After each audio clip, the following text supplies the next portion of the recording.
it loaded. Keep it.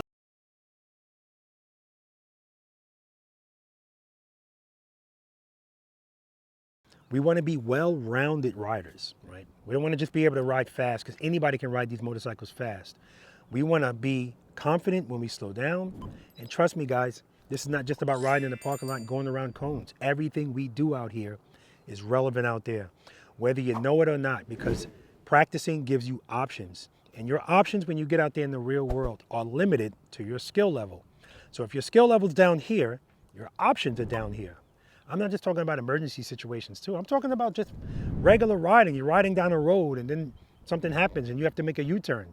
If that's an oh crap moment for you, that's a problem, right? But the problem is a lot of people don't see that as a problem. But it is a problem because you should be able to turn one of these things around with no issue.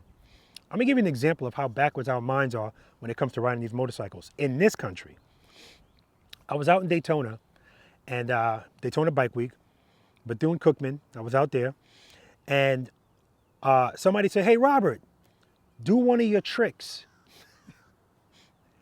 You know what he was referring to? Make a U-turn, Robert. That's a trick in his mind, right? The motorcycle rider. So you see what I'm saying? If my trick was doing a wheelie, all right, great, I'll give you that. That's a trick. I don't do tricks, and I say that all the time. We don't do tricks out here. We're not doing stunts out here. We're not taking unnecessary risks out here. All we're doing is going straight, making right turns, left turns, and U-turns. That's all we're doing, which is the proper way to operate a motorcycle, with our feet up on the footboards or the pegs. But it's looked at as a trick or a stunt. And people will say, hey, he must be a motor officer, or he must be this, or she must be that, because they want to separate themselves from that because in their eyes, that looks extra, when really it's just a proper way to ride these things, right? But again, there's no arrogance here. We're not going to point, if I ever talk about duck walking, I'm never saying that in a negative way. I'm just using that term because everybody knows what that is, right? I want you to know that anytime your motorcycle's moving, your feet should be up on the footboards or the pegs. Anytime it's moving, guys, I don't care the speed that it's moving. If it's moving, your feet are no longer required. Now, a lot of times people will ride a lighter motorcycle and they'll say, well, you know what? I was fine on the lighter motorcycle, but now that I'm on this, oh my gosh, everything's changed. No, it hasn't. You were doing the same thing on a smaller motorcycle, but you didn't realize it as much because this is heavier. Now, we don't use the 5-letter word out here, and that word is heavy, because once people get that in their head, it consumes their mind. And our mind is our biggest obstacle out here, period. Once we can get over all of the fears and the misconceptions that are going on in our heads, all of this stuff becomes simple. I say this all the time. Riding one of these motorcycles proficiently at slow speeds, your intelligence doesn't factor into that. How tall, how short, male, female, none of that matters when you know what you're doing. Now, if one of these bikes tips over, now the weight of it matters. But outside of that, once it's moving, it doesn't matter, guys. And I'm not talking about moving fast. Once it starts to move, the feet come up. And so that's why that's the first thing I always go over with everybody, because that's the biggest obstacle or hurdle to get over, is that fear of dropping the bike.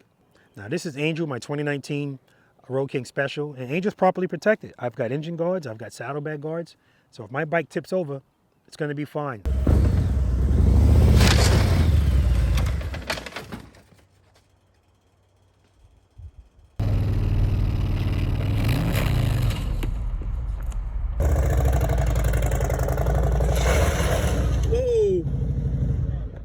I'm gonna be better for it, but I'm always gonna evaluate, why did the bike drop? And that's what I'm gonna ask anybody out here that drops their motorcycle. Why did it drop?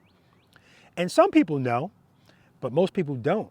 And can you imagine how frustrating that is, and how much of a hit your confidence is gonna take if you drop your motorcycle and you have no clue why it happened?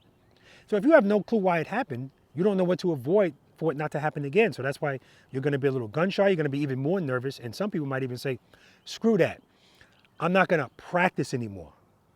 They're not gonna say I'm not gonna ride anymore, they're just gonna say I'm not gonna practice anymore. It's very upside down, the way that we think riding these things. It's very upside down, very illogical, it doesn't make any sense. I tell people all the time, don't just marry your motorcycle when you get it, you gotta date it first. And you date your motorcycle by getting to know it. And where do you date your motorcycle? right out here in the parking lot, right?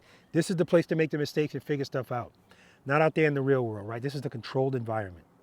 I'm sorry if I'm long-winded about this, guys, and it seems like, well, I hope you don't think I'm preaching to you. I'm very passionate about this.